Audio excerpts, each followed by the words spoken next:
Hi everyone, today I have this dimmable COB LED light strip, and this is a 20 feet wide LED light for your bedroom. You guys, this is all that comes with the packaging, and of course these are the LEDs themselves.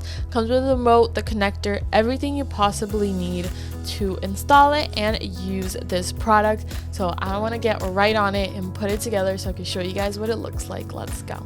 Alright guys, so it's time for installation. I plugged it in so you can see how bright it is, and keep in mind I'm only showing it turned on while I'm installing it for the video purposes. Make sure it is off.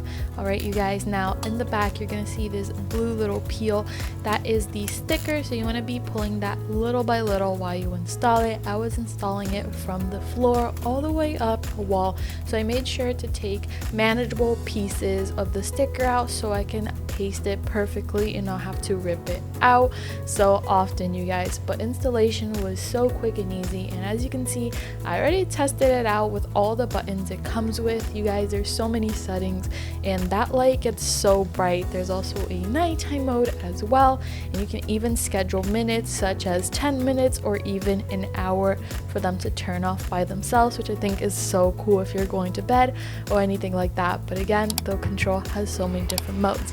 And here's just a little stage setup that I set up for you guys. So you have my little nightstand there, and I think it just ties in the entire room together. It looks so pretty on my wall, and I think it is a definite must-have. You guys, go check it out.